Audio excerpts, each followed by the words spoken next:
On my last day as CEO, my daughter-in-law raised a toast to everyone who makes this company run, except the hag who owns it and steals the profit. My son burst out laughing. I just looked at my husband. He nodded. Next words left her frozen. Before we continue, comment where you're watching from and subscribe to the channel. We'd love to see how far our stories are reaching. But let me start from the beginning of that evening because the pain I felt didn't begin with Victoria's cruel words. It started the moment I walked into the conference room that had been decorated for what everyone believed was my retirement celebration. The room buzzed with conversations that died the second I appeared in the doorway. 43. Employees, people I'd worked alongside for decades, suddenly found their champagne glasses fascinating. Silence stretched uncomfortably until my assistant Janet broke it with forced enthusiasm. "Mrs. Henderson, you look lovely tonight." Her voice carried that particular tone people use when they're trying too hard to be normal. Smooth down my navy blue dress, the nicest one I owned, and tried to ignore the way Victoria's friends from the marketing department were whispering behind their hands. I'd built Morrison Industries from nothing 38 years ago. Started in my garage after my first husband died, leaving me with a 2-year-old son and enough debt to drown in. Back then, people laughed at a young widow trying to manufacture industrial cleaning supplies. Now we employed over 300 people across 4 states. Robert, my husband of 15 years, squeezed my shoulder as we made our way to the front of the room. He joined the company 12 years ago when we merged with his smaller firm, and he'd been my anchor through every storm since. The way his jaw tightened told me he was as uncomfortable with this whole evening as I was. "Margaret," came Victoria's voice from across the room, sweet as poisoned honey. She glided toward us in a dress that probably cost more than most employees made in a month. 34. She was everything I'd never been. Polished, educated, born into money. When David married her 6 years ago, I tried so hard to welcome her. I'd given her a position in the company, mentored her, treated her like the daughter I'd never had. "Victoria," I forced a smile. "Decorations look beautiful." "Thank you. I wanted everything to be perfect for your big day." Her eyes sparkled with something that wasn't quite warmth. After all, it's not every day someone finally accepts they're too old to run a company. The words hit like ice water, but I kept my expression neutral. Around us, conversations resumed, but I caught the sidelong glances, the barely concealed smirks from Victoria's circle. She'd been working on this narrative for months, painting me as a doddering old woman clinging to power I no longer deserved. David appeared at Victoria's side. My son, who'd grown into a man I barely recognized, where once he'd been thoughtful and kind. Now he seemed hollow, always agreeing with whatever Victoria said. He kissed my cheek with the mechanical affection of obligation. "Mom, you must be so relieved," he said, his voice carrying Victoria's coaching. "No more stress, no more long hours. You can finally relax and let younger people handle the business." Younger people. As if wisdom came with a birth certificate date instead of decades of experience. I'd guided this company through 3 recessions, adapted to changing markets, built relationships that had sustained us through impossible challenges. But apparently at 68 I was suddenly obsolete. The presentations began with Janet reading a carefully prepared speech about my distinguished career and well-earned retirement. Word felt like dirt being thrown on a grave I wasn't ready to occupy. Department heads shared sanitized memories, their words polite but distant, as if they were already mentally adjusting to new leadership. Through it all, Victoria stood near the front, accepting congratulations from people who assumed she'd be stepping into my role. She'd positioned herself perfectly over the past 2 years, volunteering for high-profile projects, making herself indispensable to daily operations. What they didn't know was that every move had been calculated, every smile hiding her true intentions. When the formal presentations ended, Victoria stepped forward, raising her champagne glass with theatrical flair. The room fell silent, everyone sensing this was the moment they'd been waiting for.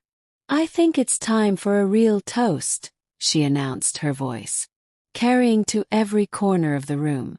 "To all the hard-working people who've made Morrison Industries the success it is today, to the employees who arrive early and stay late, who pour their hearts into their work, who actually care about this company's future." A few people raised their glasses hesitantly, unsure where this was heading. Victoria's smile turned sharp, predatory to everyone who makes this company run, except the hag who owns it and steals the profit. The words hung in the air like smoke from an explosion. Someone dropped a glass. Janet gasped audibly. But what cut deepest wasn't Victoria's cruelty. It was the sound that followed. David's laughter. My son, the boy I'd raised alone, who I'd sacrificed everything for, threw back his head and laughed as if his wife had told the funniest joke he'd ever heard. Other voices joined in, nervous at first, then growing bolder as they realized they were safe in their pack mentality. I stood frozen, feeling every eye in the room on me. Some faces showed embarrassment, others barely concealed glee. These people had eaten at my table, had come to me with their problems, had built their careers on the foundation I'd created, and now they were laughing at my humiliation. The silence after the laughter died was deafening. Victoria stood there triumphant, clearly expecting me to crumble, to shuffle out in shame and leave her to claim her prize. David was still grinning, finally free to show his true feelings about the burden of having an aging mother who refused to step aside.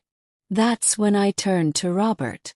My husband's face was granite, but his eyes held the question we'd discussed so many times in the privacy of our home. "Are you sure this will change everything?" I gave him the slightest nod. Robert straightened his shoulders and looked directly at Victoria, his voice cutting through the silence like a blade. "Actually, Margaret isn't retiring." The room went dead quiet. Victoria's triumphant expression flickered. I stepped forward, my voice steady despite the pain crushing my chest. "That's right. I'm not retiring." I let the words sink in before delivering the blow that would change everything. "I'm selling the company." Victoria's face went white. David's mouth fell open. Champagne glass slipped from someone's nerveless fingers, shattering on the floor like all their assumptions about the future. "The sale was finalized this morning," I continued, my voice growing stronger with each word.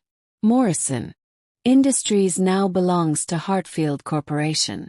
They'll be conducting their own review of all personnel and operations." In that moment, watching Victoria's world collapse around her, I felt something I hadn't experienced in years. Not joy exactly, but a profound sense of justice. She tried to destroy me with words, to humiliate me in front of people who'd once respected me. But words were just air, and respect had to be earned, not inherited. The room erupted in shocked murmurs, but I was already turning toward the door. Robert's steady presence at my side.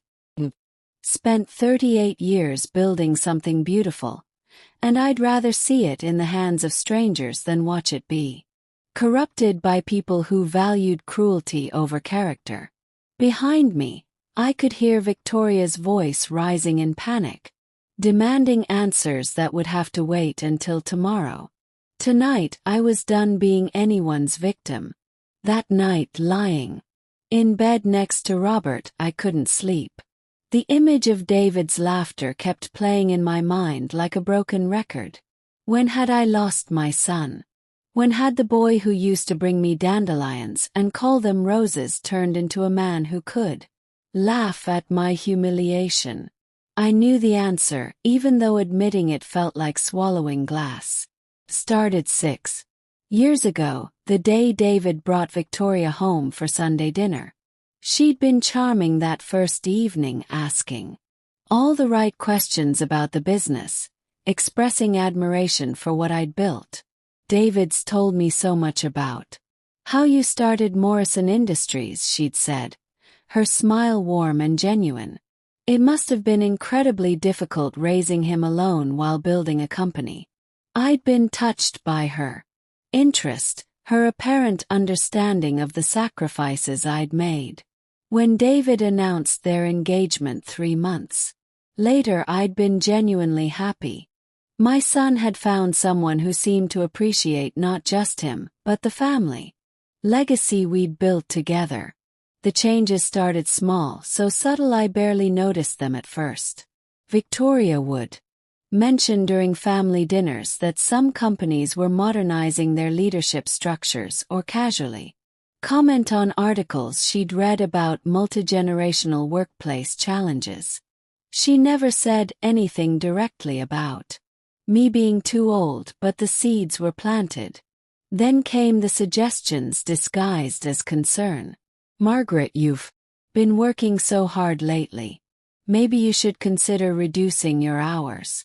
Or David and I were talking and we think you deserve to enjoy your golden years instead of stressing about quarterly reports. Golden years, as if living meant nothing more than waiting to die comfortably. The real turning point came 2 years ago during the Henderson account crisis.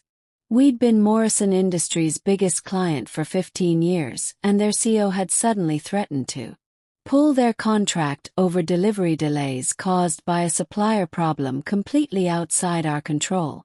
I'd spent 3 days on the phone calling in favors, negotiating compromises, using relationships I'd built over decades to save that account.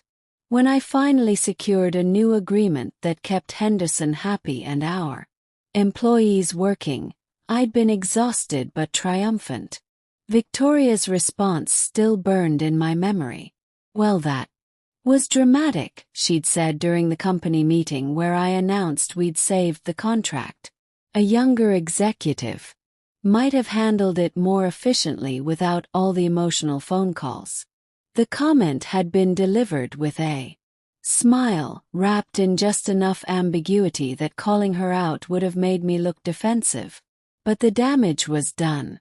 I saw the sideways glances from employees, the barely perceptible nods of agreement from people who suddenly wondered if my emotional approach was a sign of weakness rather than the passionate commitment that had built their paychecks.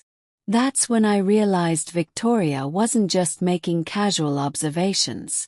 She was systematically undermining my authority, painting me as an emotional, outdated obstacle to progress. Every suggestion about my age, every comment about modern business practices, every seemingly innocent remark about succession planning was another drop of poison in the well of respect I'd spent decades building. David, my trusting, loyal David, absorbed it all without question.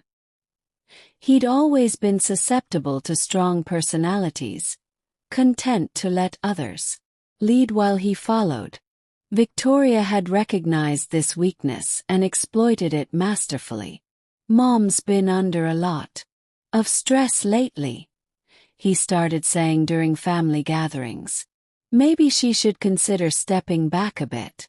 When I tried to discuss my concerns with him, Victoria was always there, nodding sympathetically while redirecting the conversation. Of course, Margaret feels defensive. Change is hard at any age. But especially when you've been in control for so long. The worst part was how she turned my own words against me. Every story I'd shared about the company's early struggles became evidence of my inability to let go.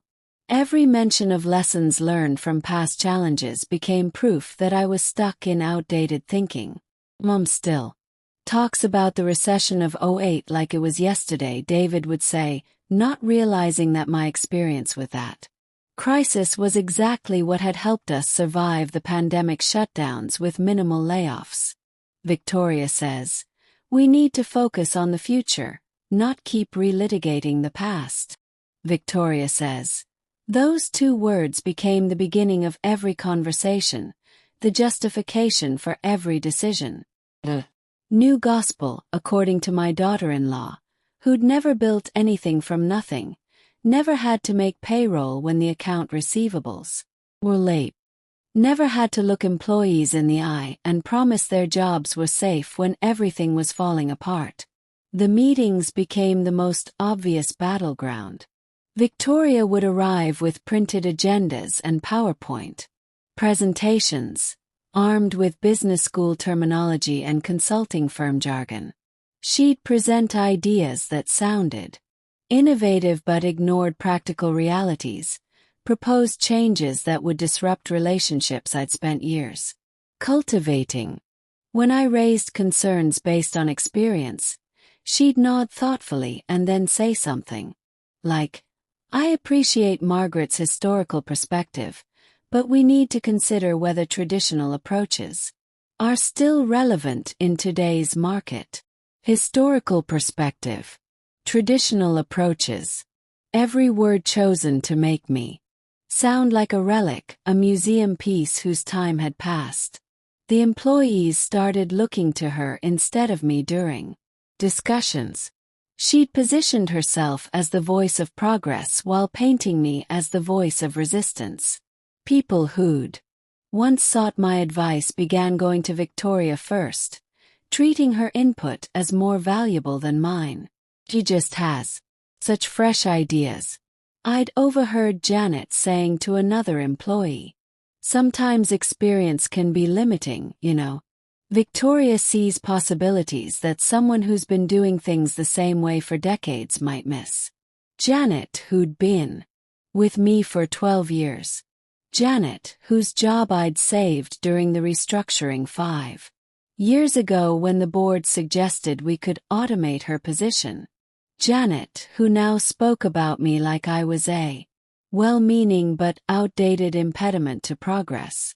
The final insult came 6 months ago when Victoria suggested I might benefit from executive coaching to help me adapt to changing leadership styles. She'd presented it during a family dinner, framing it as a generous gift, an investment in my personal development.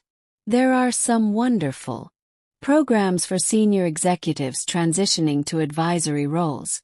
She'd explained, her tone gentle and caring. Margaret, you've given so much to this company. Maybe it's time to let others contribute their energy while you provide wisdom and guidance. Senior executives transitioning to advisory roles.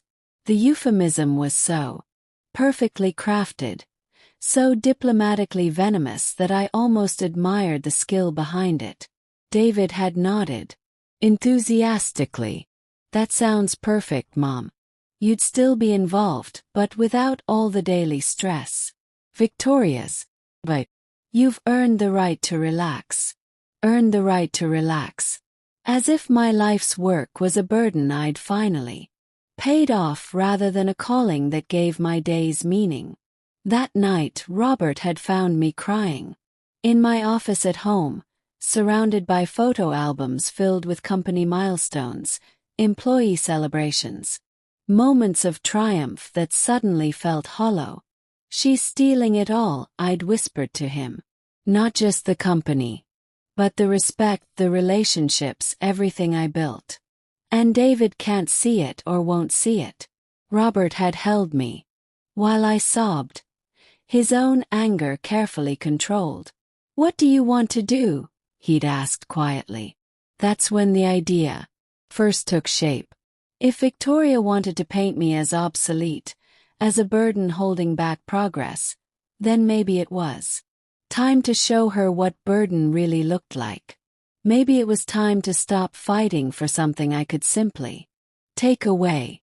The next morning I'd called my lawyer and my financial advisor.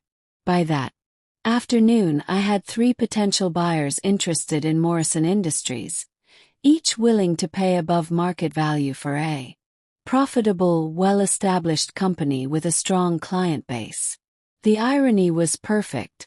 Victoria had spent 2 years convincing everyone that the company would be better off without me.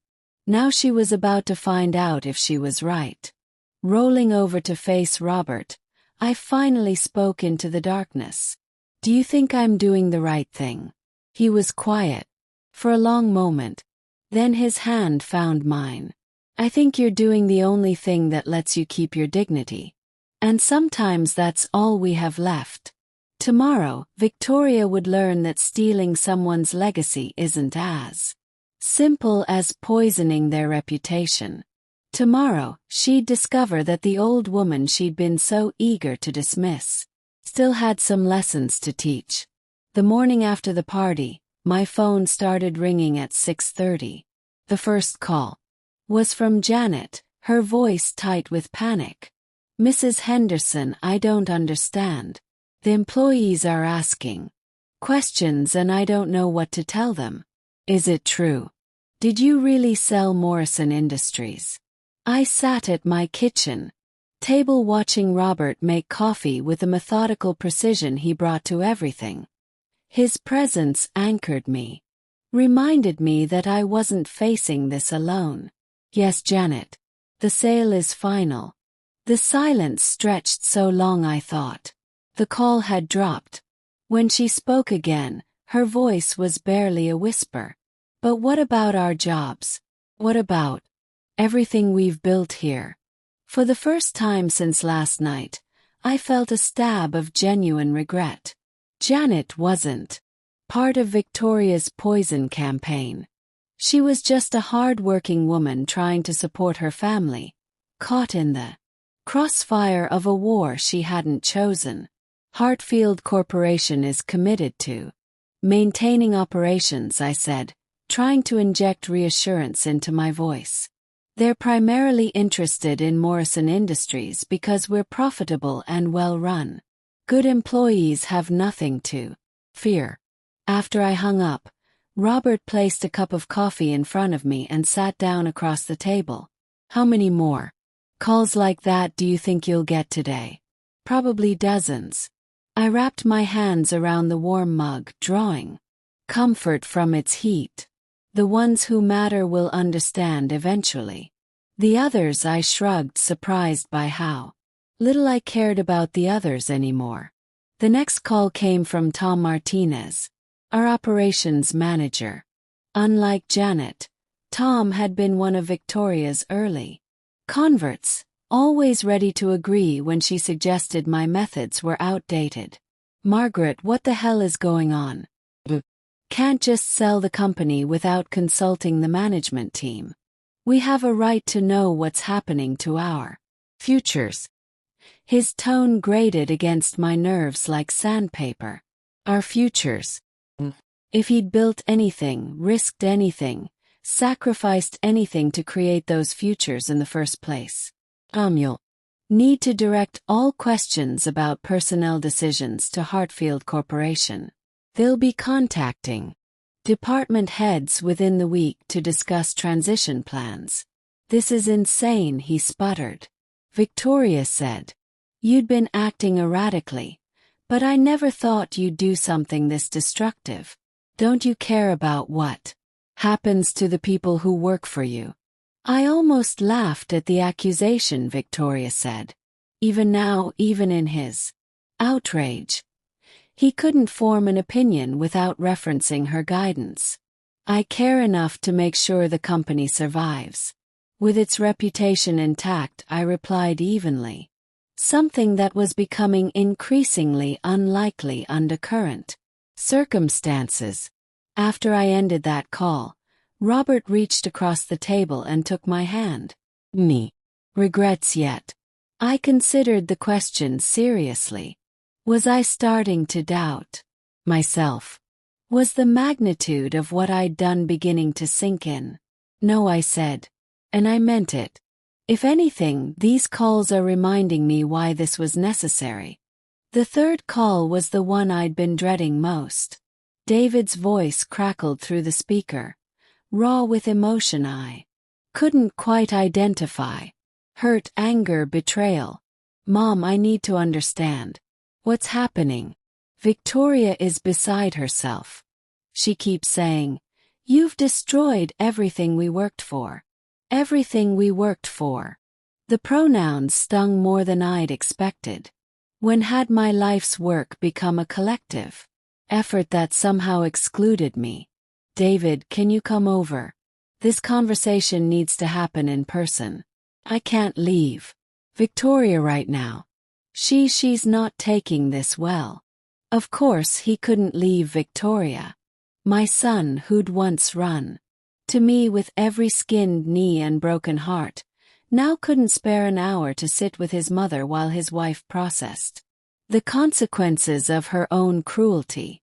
Then bring her, I said, though the words tasted bitter.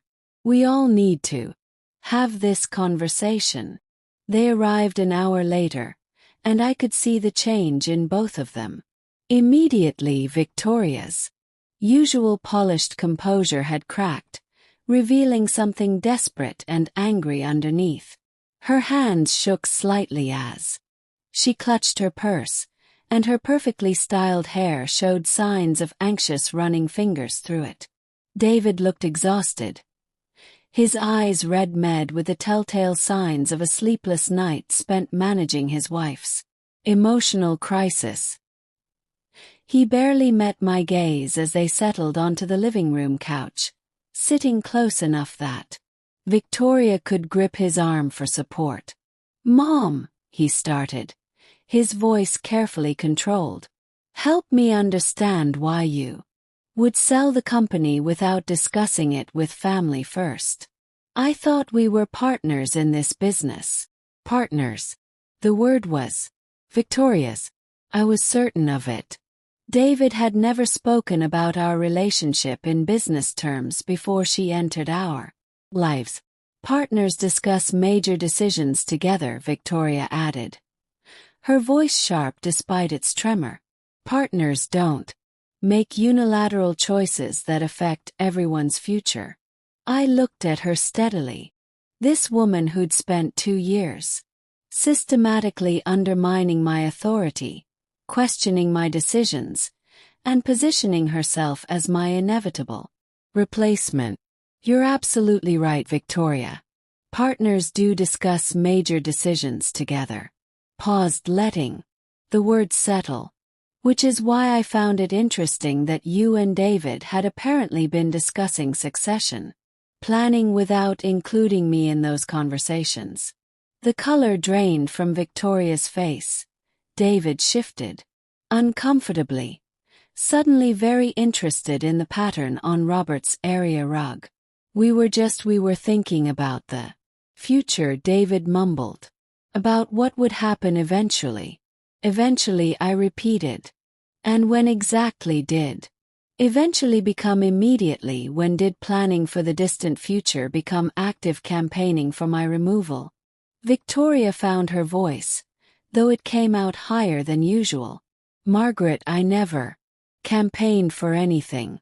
If I expressed concerns about the company's direction, it was because I care about its success. Concerns about the company's direction. Echoed. Is that what you call suggesting I was too emotional to handle client crisis? Or recommending executive coaching to help me adapt to changing leadership styles? Or perhaps you mean last night when you publicly called me a hag who steals profit from the company I built? The silence that followed was deafening. Victoria's grip on David's arm tightened until her knuckles went white. David stared at me with something that might have been recognition, as if he was finally hearing his wife's words through someone else's ears. I was upset. Last night, Victoria said weakly. I said things I didn't mean. No, I replied. Quietly. You said exactly what you meant. You said what you've been thinking for 2 years. What you've been carefully suggesting to anyone who would listen. The only difference was that last night you said it out loud. Robert cleared his throat softly. Margaret, should you tell them about Hartfield's decision regarding personnel? I'd been dreading this moment, but it was time. The documentation I'd provided to Hartfield Corporation about Victoria's behavior hadn't been shared out of spite, but out of necessity. A responsible company needed to understand the dynamics they'd be inheriting. Hartfield Corporation has completed their initial personnel review, I said, watching Victoria's face carefully. They'll be retaining most of the current staff with some exceptions. Exceptions. David's voice cracked slightly. Department restructuring is common in acquisitions, I continued. Hartfield has their own marketing team and won't be needing additional staff in that area. The words hit Victoria like a physical blow.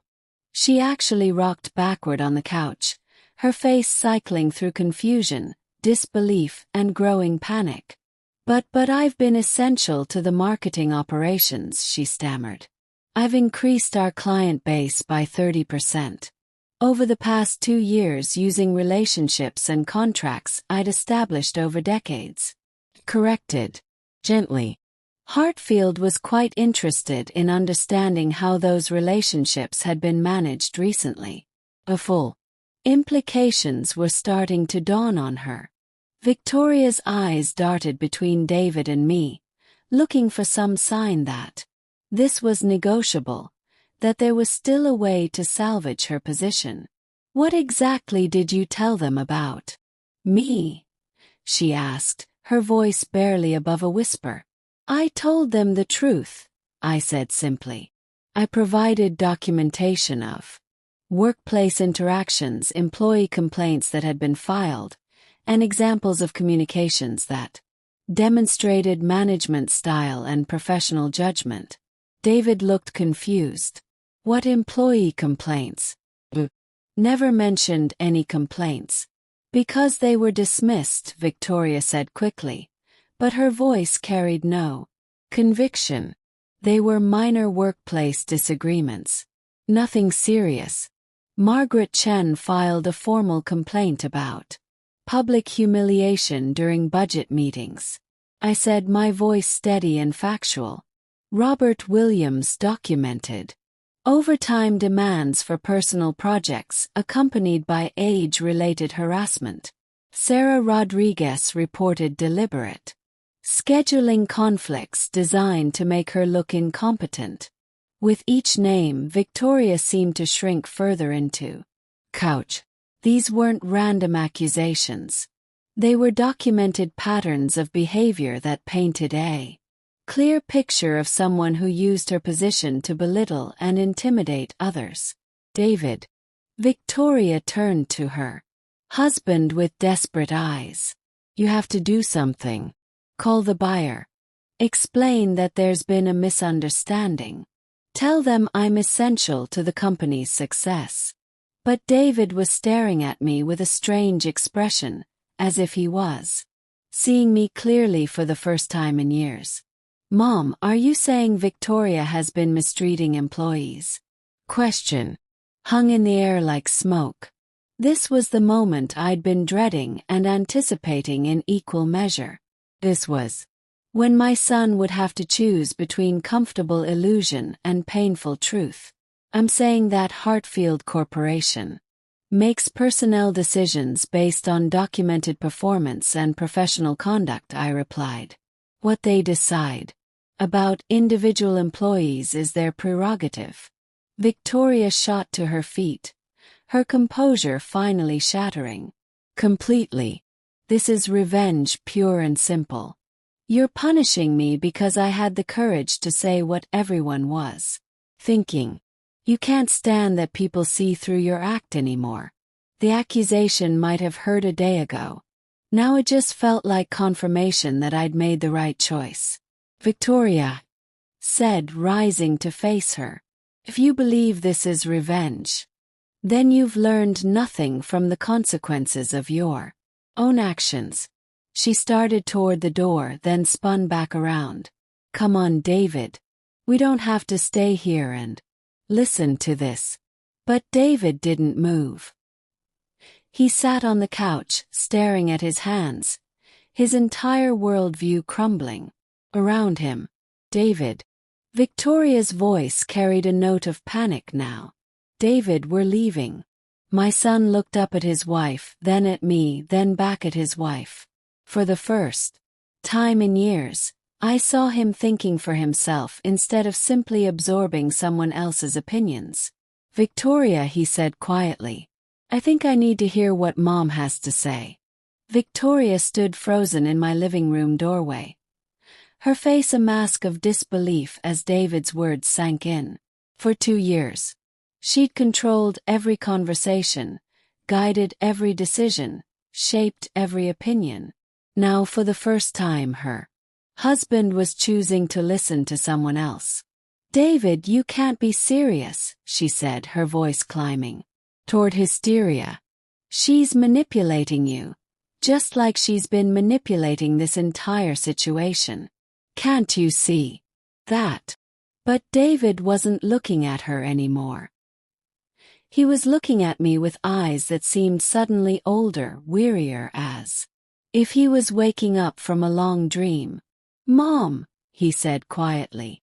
Tell me about the employee complaints Victoria mentioned. Tell me everything. I glanced at Robert, who nodded encouragingly. This was the conversation I'd been avoiding for months, hoping that somehow David would see the truth on his own.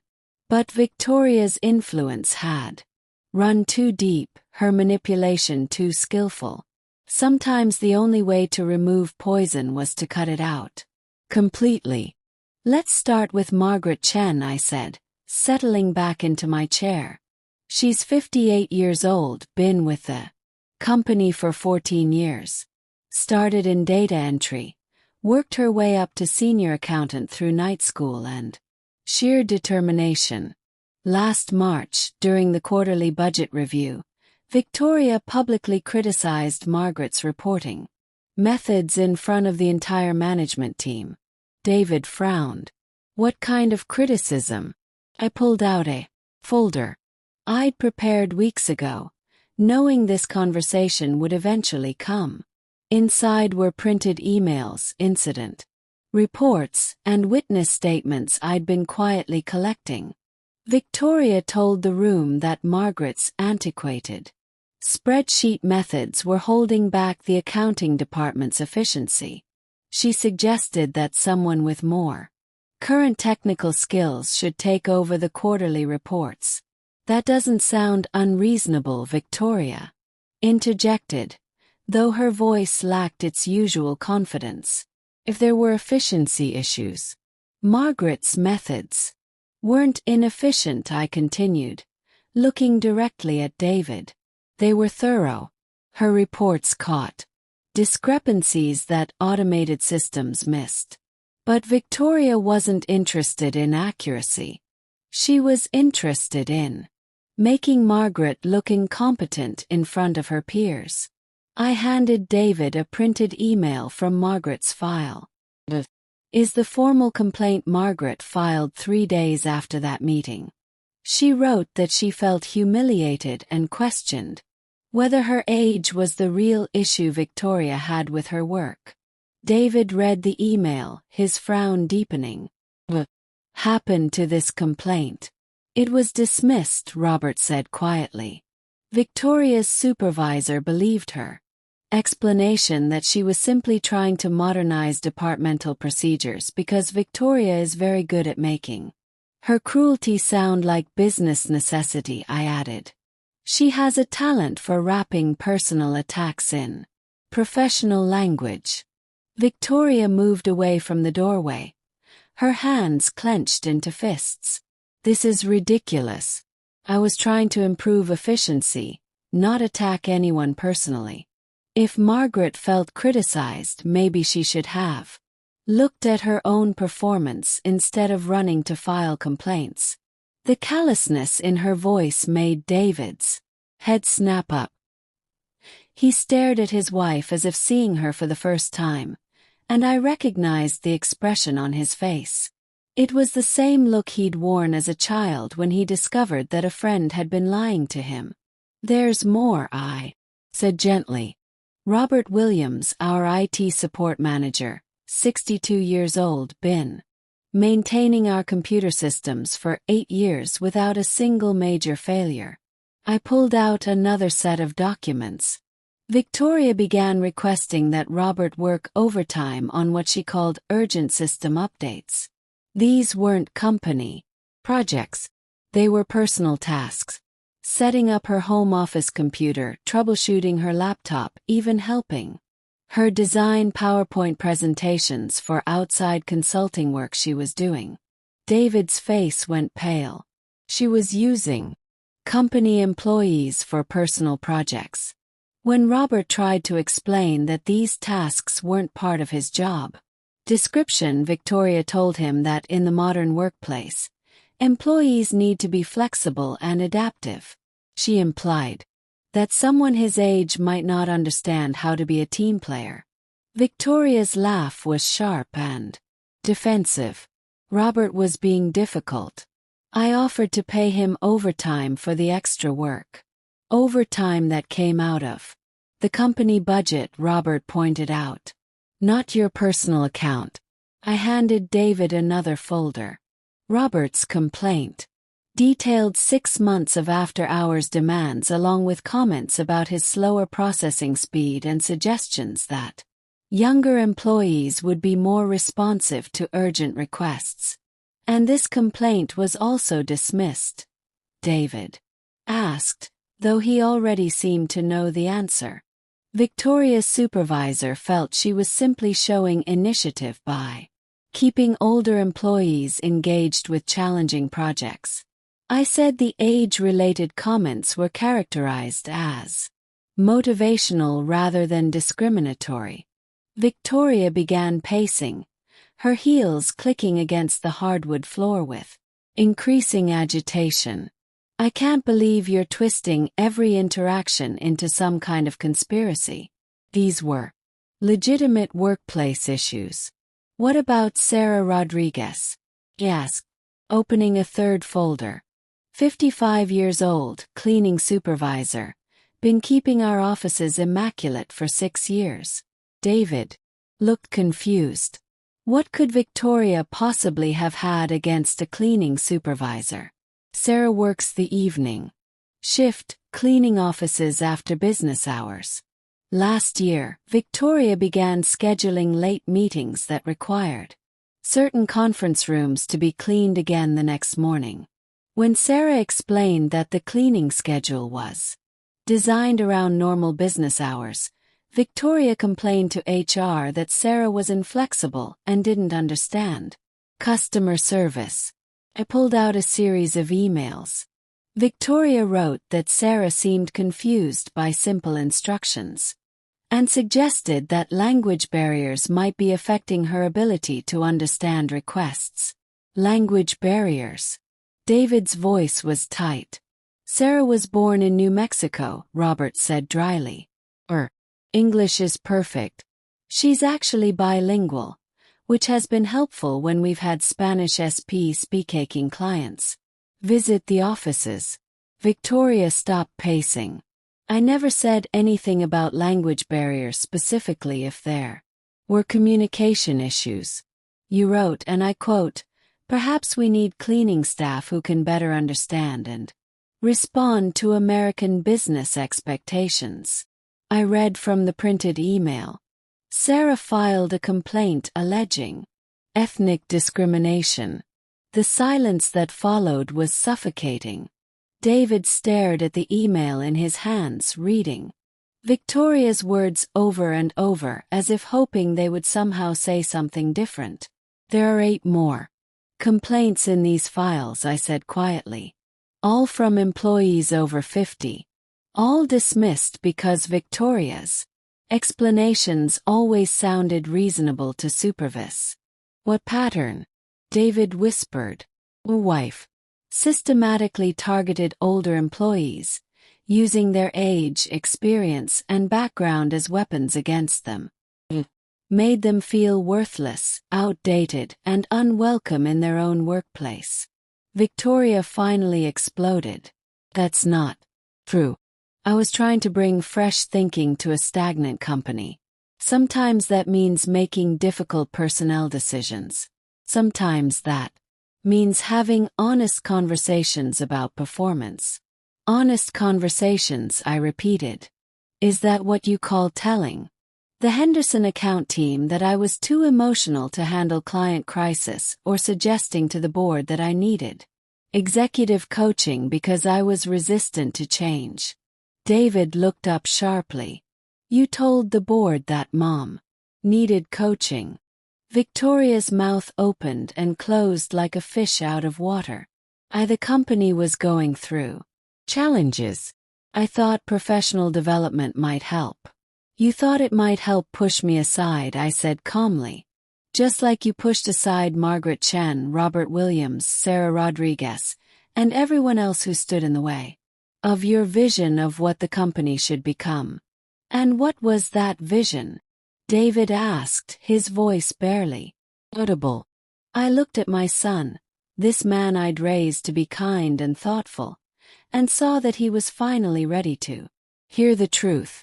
A company run by younger, more modern thinkers, I said.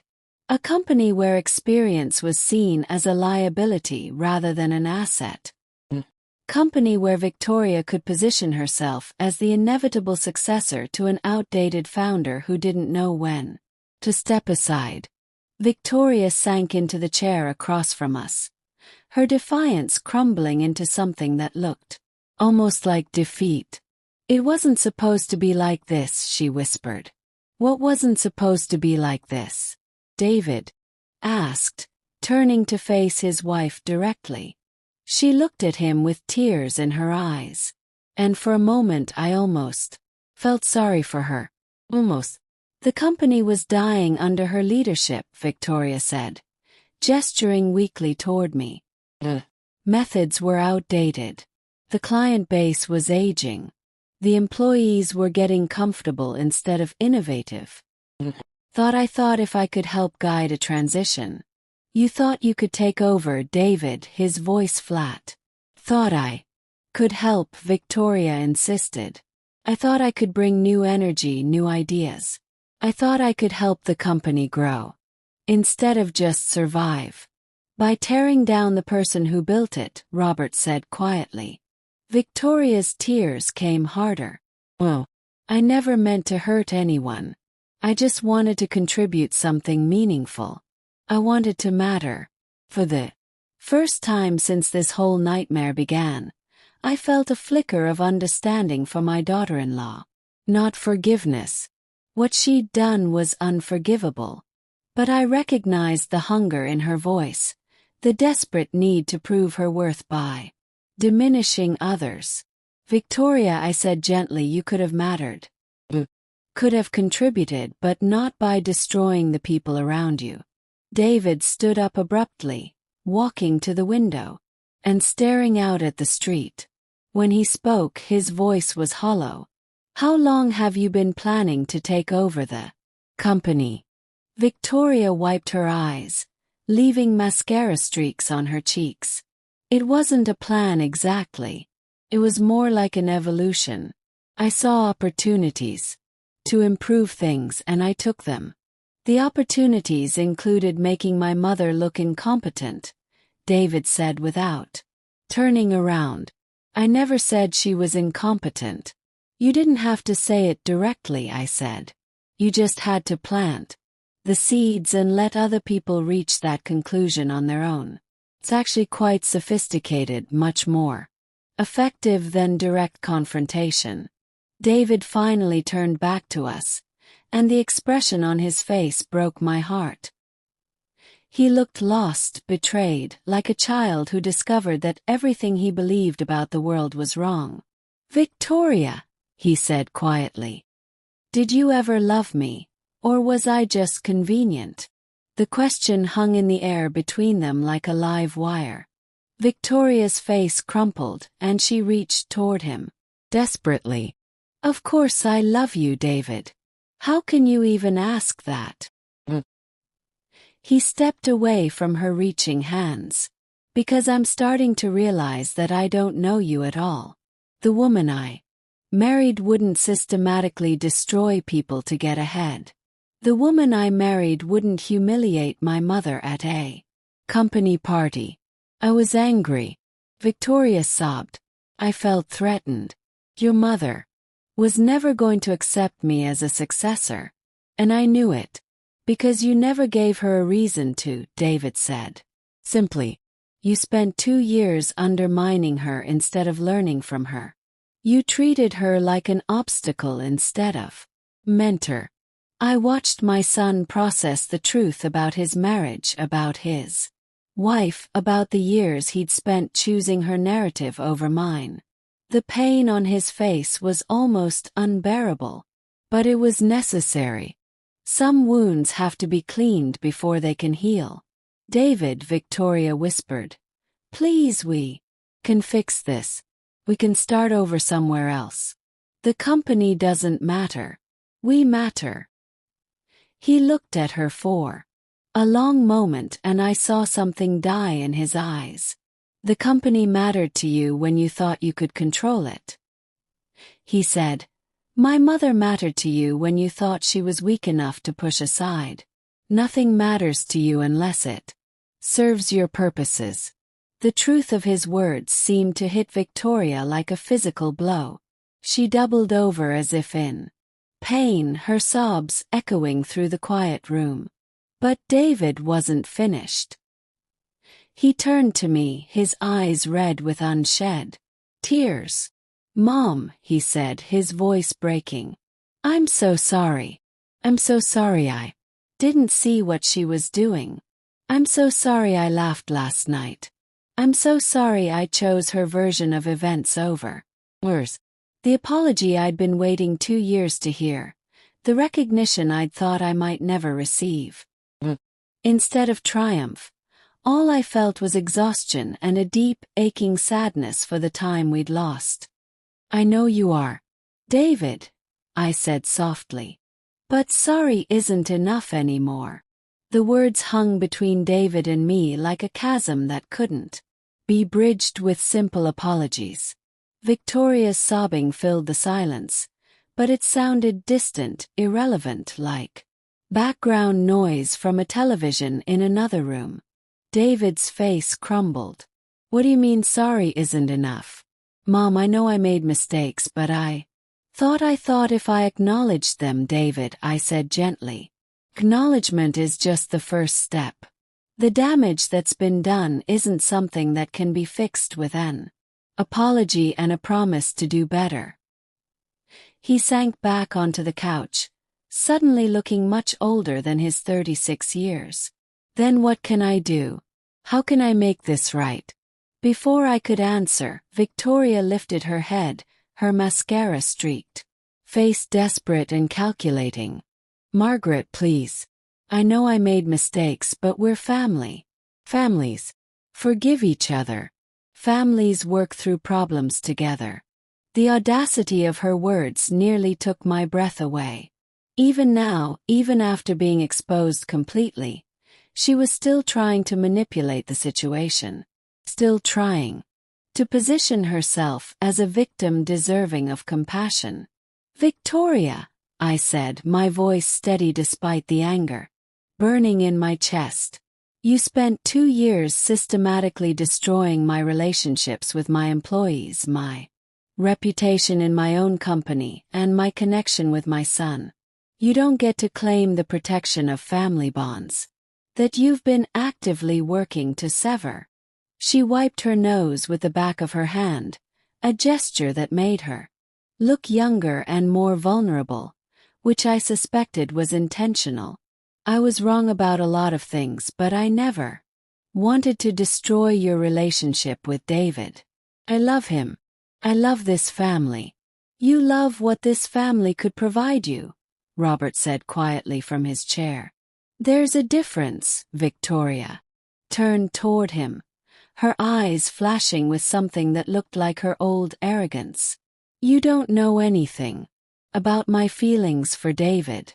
You weren't there for all the private moments, all the times I supported him through work, stress and family pressures that you created.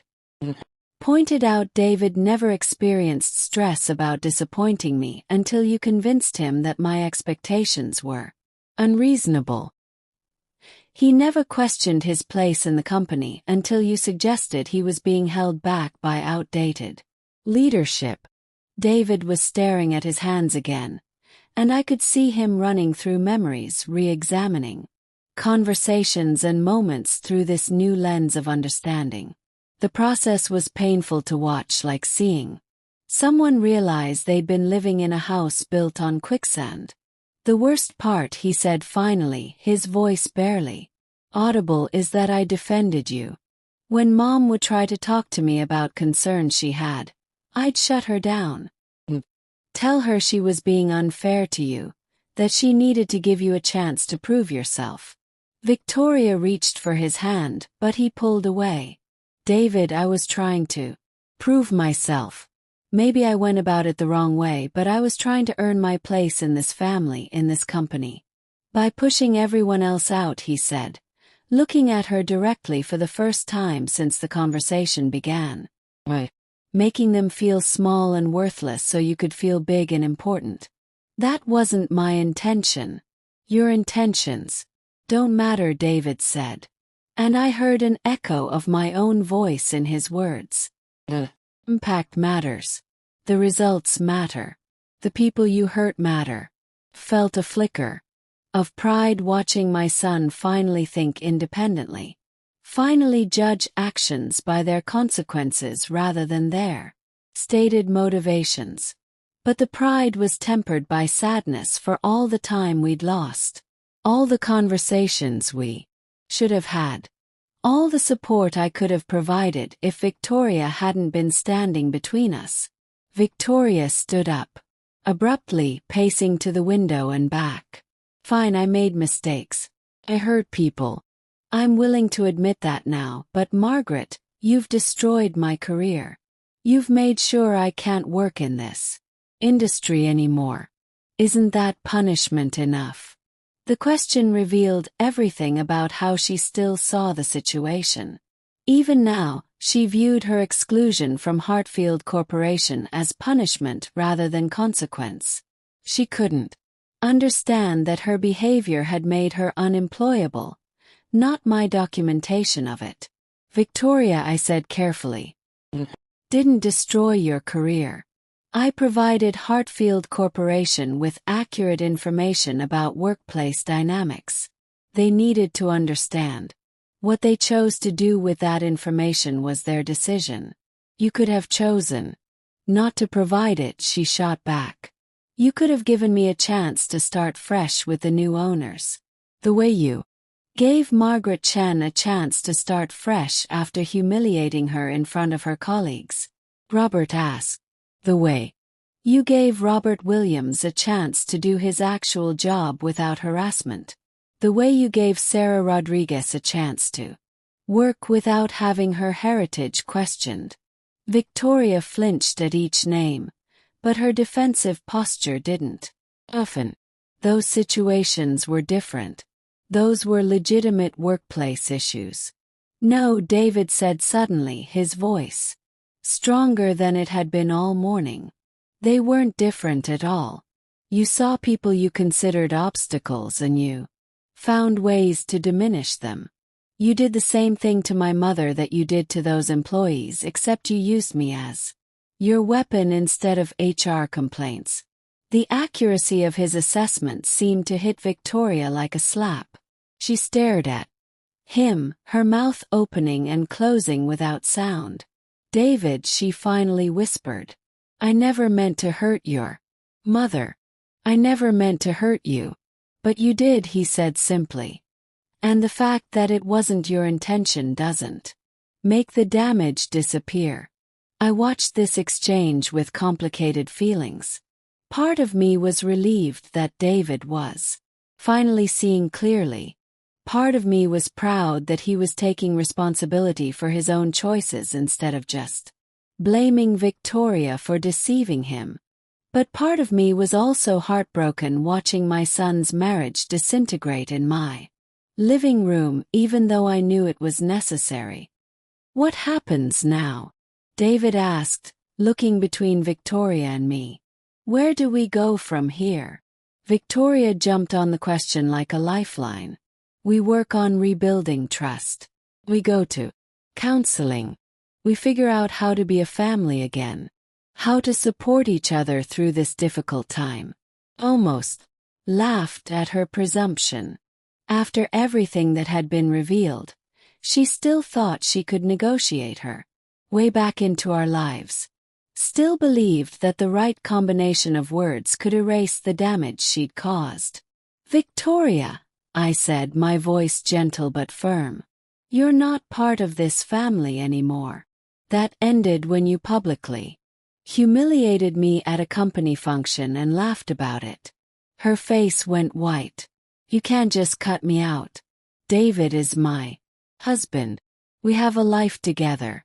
You have a life built on lies and manipulation. I replied. Whether David chooses to continue that life is his decision, but it won't include me. David looked up sharply. Mom, are you saying you won't have a relationship with me if I stay married to Victoria? The question I'd been dreading and hoping to avoid. Didn't want to put David in the position of choosing between his wife and his mother. But I also couldn't pretend that Victoria's presence in our lives was sustainable. David, I'm saying that I can't have Victoria in my life anymore. What you choose to do with that information is up to you. Victoria started crying again. But these tears felt different, less manipulative, more genuinely desperate. This is what you wanted all along, isn't it? You never accepted me. You were just waiting for an opportunity to drive a wedge between David and me. I wanted to welcome you into our family, I said honestly. I wanted to share the business I'd built with someone who would love it and nurture it the way I had. I wanted my son to be happy. Then why are you destroying his marriage? I'm not destroying anything, I replied. I'm just refusing to pretend anymore that your behavior is acceptable. I'm refusing to enable the kind of treatment you've shown me and my employees. I'm refusing to sacrifice my dignity to maintain the illusion of family harmony. David stood up and walked to the mantel, staring at the family photos displayed there. Pictures from holidays, birthdays, company events, memories that now felt tainted by the knowledge of what had been happening behind the scenes. Victoria, he said without turning around. I need you to leave. What? Her voice was barely a whisper. I need time to think, and I can't do that with you here trying to manage my reactions and control the conversation. She looked at him in shock. David, you can't be serious. I'm your wife. You're the woman who's been lying to me for 2 years, he said, finally turning to face her. You're the woman who convinced me to turn against my own mother. You're the woman who systematically destroyed other people to advance your own agenda.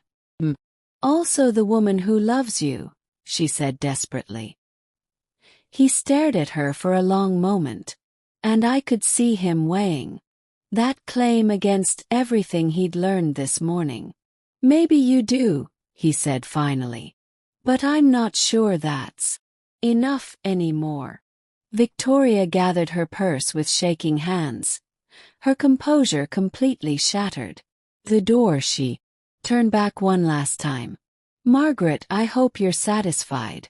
You've gotten everything you wanted. I didn't want any of this, I replied honestly. I wanted to work with you, not against you. Wanted to build something together, not watch it all fall apart. After she left, the house felt different, lighter. Somehow, as if a oppressive weight had been lifted. David remained standing by the mantel, his shoulders hunched with grief and confusion. I don't know how to process all of this, he said quietly. 2 hours ago I thought I had a marriage and a career and a future all mapped out. Now I don't know what I have. I joined him by the mantel, standing close enough to offer comfort, but not so close that I was crowding him. You have time to figure it out. Have space to make decisions based on what you actually want instead of what someone else is telling you to want. I have a mother who forgives me for being an idiot. He asked, his voice cracking slightly. I put my arm around his shoulders, and for a moment, he was my little boy again, seeking comfort after a painful lesson about the world's complexity. You have a mother who loves you, I said. But David, forgiveness isn't the same as pretending nothing happened. We have work to do if we want to rebuild our relationship. He nodded, leaning into my embrace. Where do we start? We start with honesty, I said. We start with you acknowledging that you chose to believe Victoria's version of events instead of trusting your own mother. We start with you understanding that trust, once broken, has to be rebuilt slowly. I can do that, he said. I want to do that. I held my son in my living room, surrounded by the remnants of a family that had been fractured by deceit and manipulation. But for the first time in 2 years I felt hope. Not for easy reconciliation or quick fixes, but for the possibility of rebuilding something authentic and strong from the wreckage Victoria had left behind. The company was gone, sold to strangers who would reshape it according to their own vision. Victoria was gone, excluded from an industry where her behavior had made her unemployable. But David was still here, finally ready to see clearly, finally ready to choose truth over comfortable lies. It wasn't the ending I'd planned when I started this journey, but it was honest.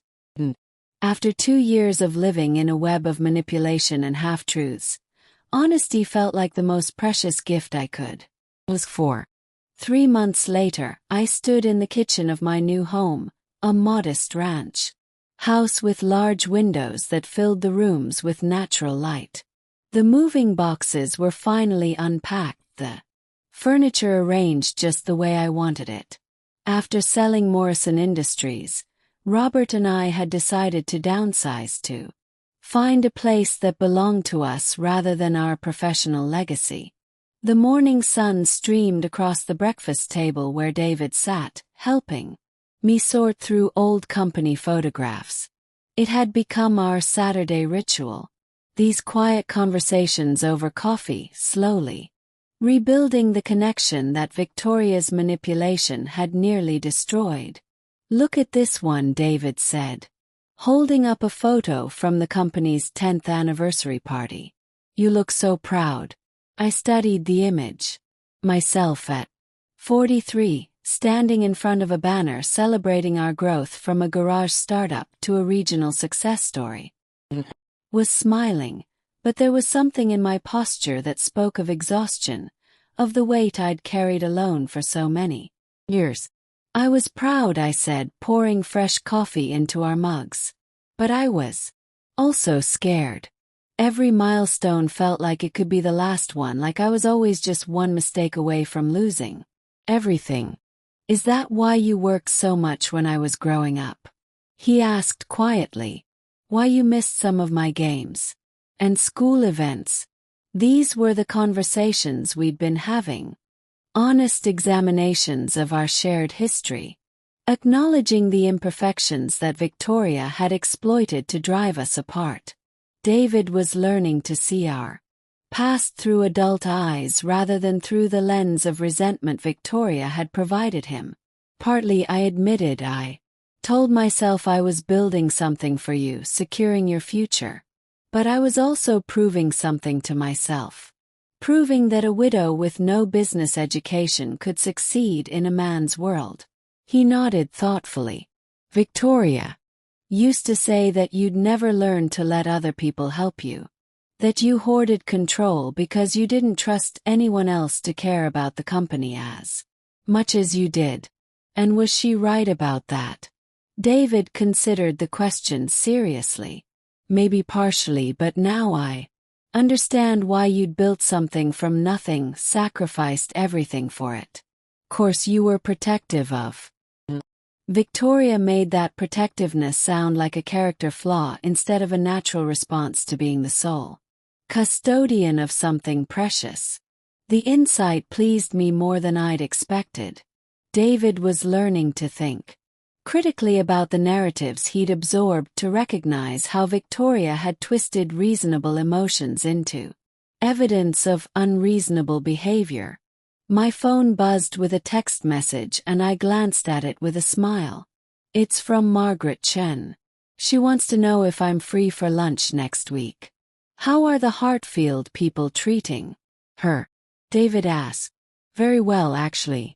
They promoted her to accounting supervisor last month. Apparently they value experience and institutional knowledge more than Victoria's former supervisor did. It had been one of the unexpected joys of the past 3 months, reconnecting with employees I'd lost touch with during Victoria's campaign to isolate me. Margaret Chen, Robert Williams, Sarah Rodriguez, and others had reached out once word spread about the sale and Victoria's departure.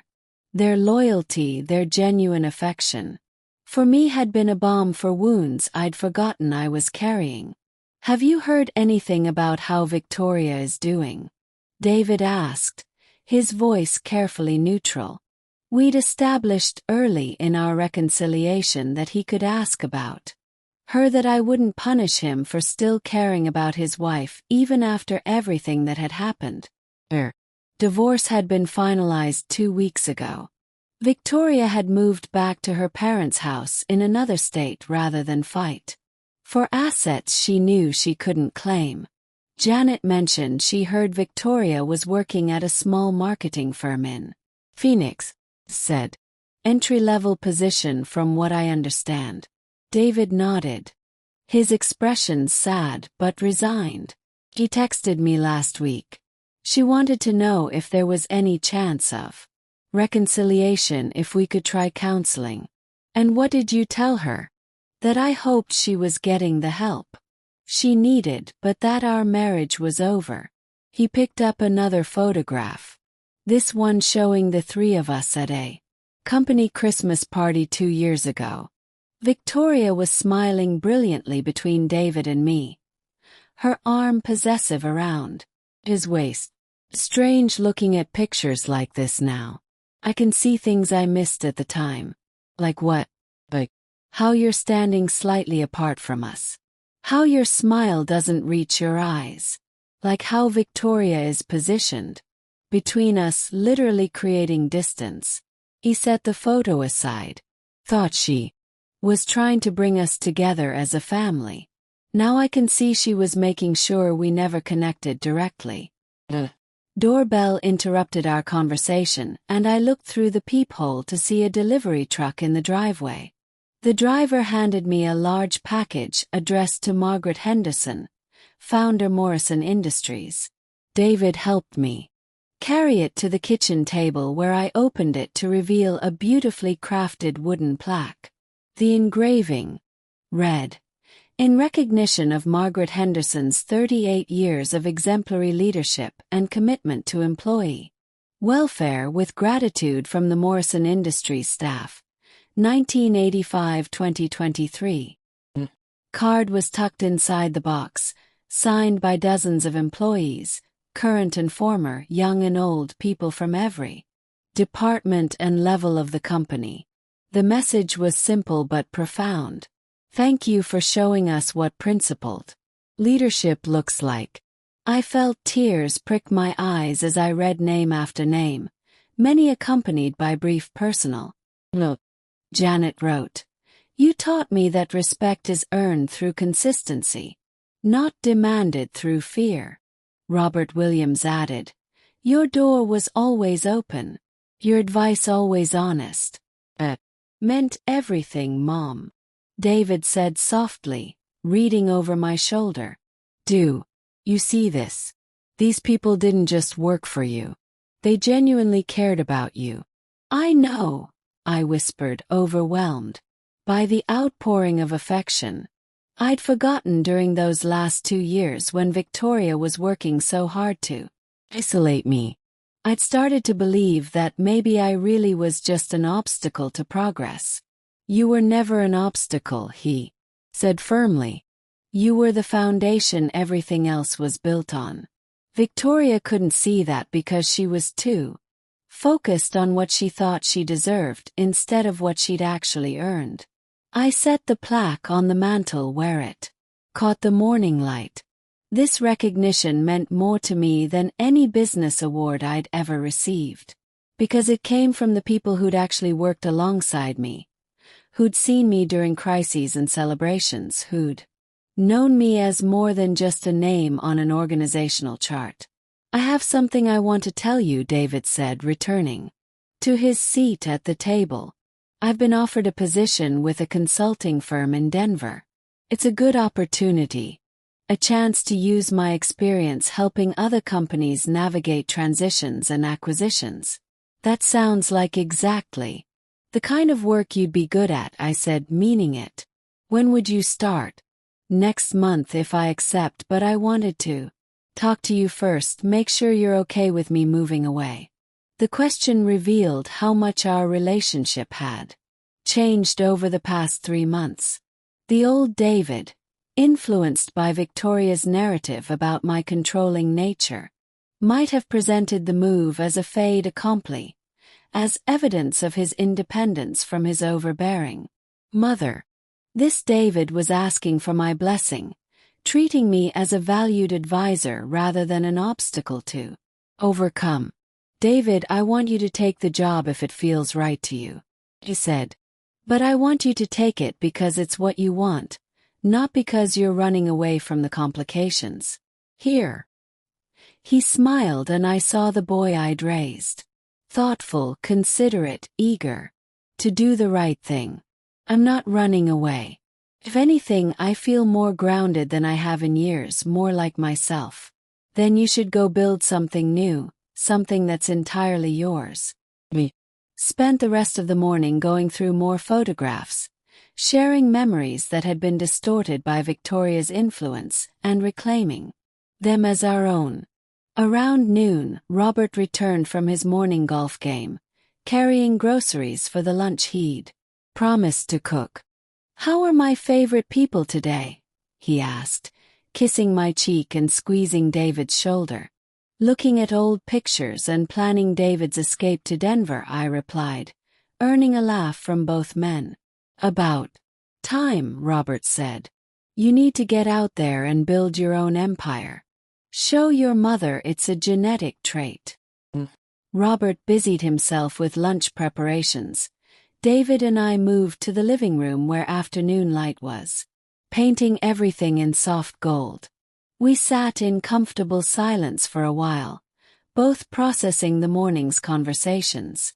Mom, David said eventually, I need to ask you something, and I want you to be completely honest with me. Always, I promised. Do you think you'll ever be able to completely forgive me? Not just say you forgive me, but actually feel.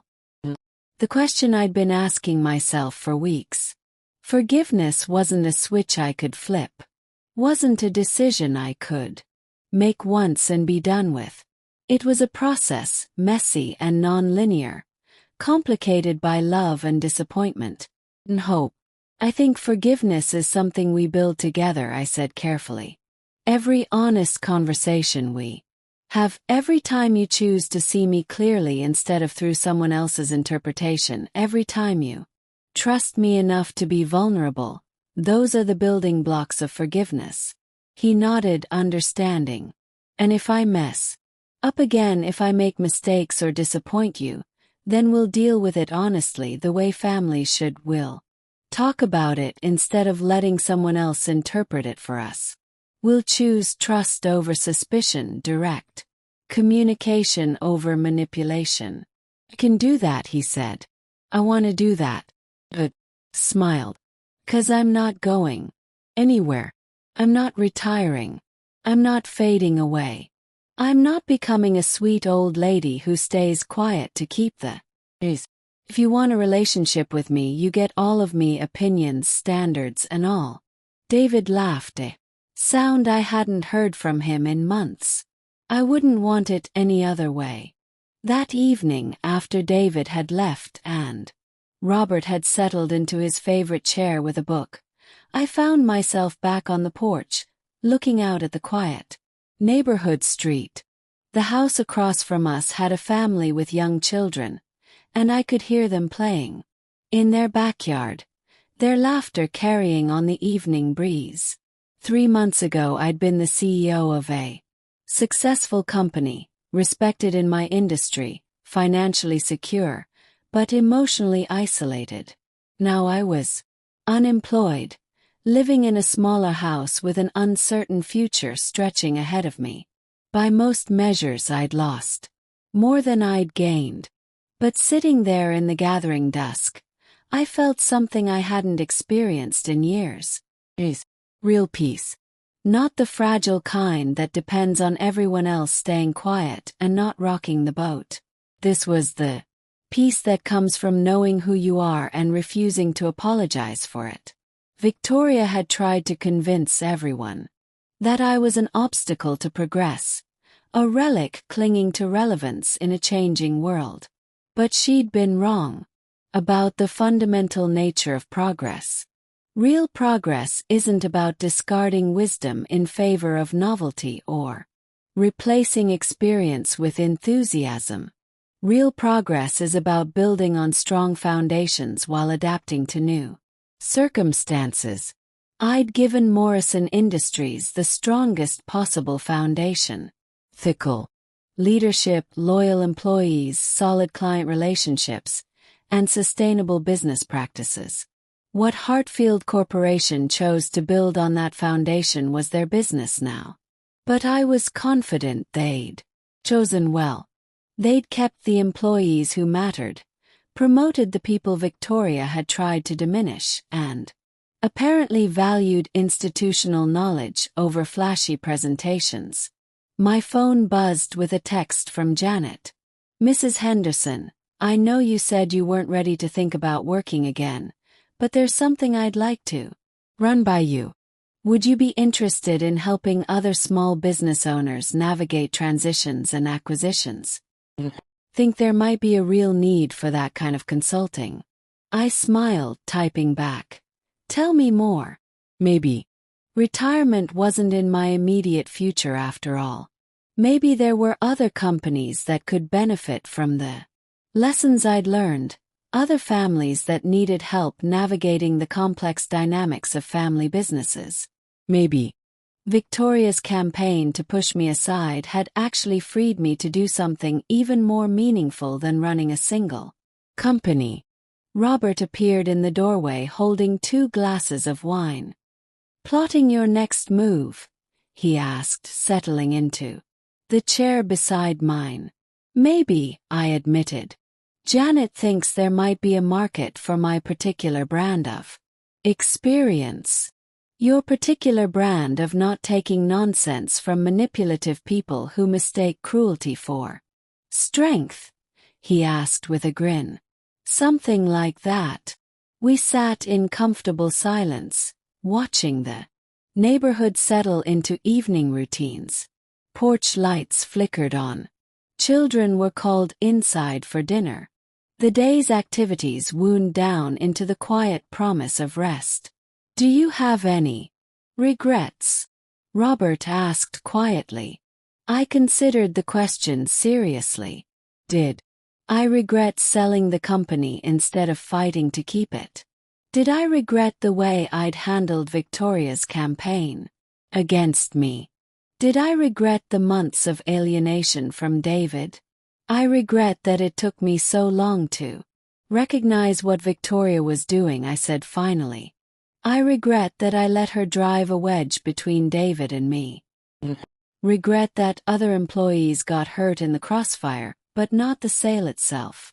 No, I said with certainty, the sale protected something more important than my ownership of the company. Protected my integrity. If I had stayed and fought, I would have had to become something I didn't want to be.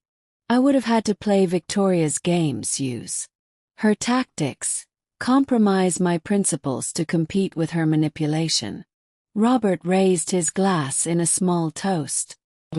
Integrity then, and to new beginnings, I agreed, touching my glass to his. As the stars began to appear in the darkening sky, I thought about David packing for his move to Denver, about Victoria starting over in Phoenix, about the employees at Morrison Industries adapting to new leadership. All of us were beginning new chapters, finding new ways to define ourselves beyond the roles we'd played in the drama that had consumed the past 2 years. Victoria had called me a hag who stole profit, had tried to paint me as a grasping, selfish obstacle to progress, but she'd been wrong about everything that mattered. I wasn't holding anyone. I was the one who'd built the platform everyone else was standing on. I wasn't stealing from the company. Was protecting the values that had made it worth stealing in the first place. The future stretched ahead of me, uncertain but full of possibility. For the first time in decades, I could choose what to do next based on what I wanted rather than what was expected of me. I could use my experience to help other entrepreneurs navigate challenges.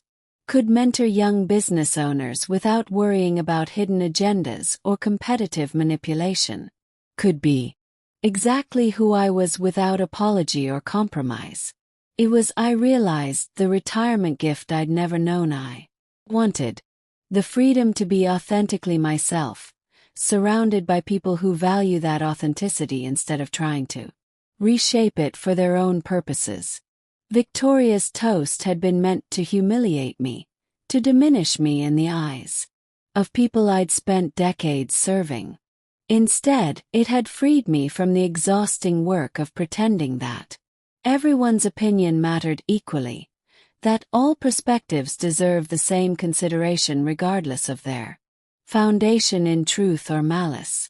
Some battles are won not by fighting harder, but by choosing not to fight at all. Some victories come not from defeating your opponents, but from refusing to become the kind of person who would use their tactics. In the end, I'd kept the only thing that really mattered: my integrity, my dignity, and the respect of people whose opinions were actually worth having. The story continues in the next chapter in the next linked video. But first, I need you to subscribe to join the family, as we are looking forward to hit our first 10,000 subscribers target, and feel free to share your story in the comments. You matter, your voice does too. The story continues in the next chapter in the next linked video. But first, I need you to subscribe to join the family, as we are looking forward to hit our first 10,000 subscribers target, and feel free to share your story in the comments. You matter, your voice does too.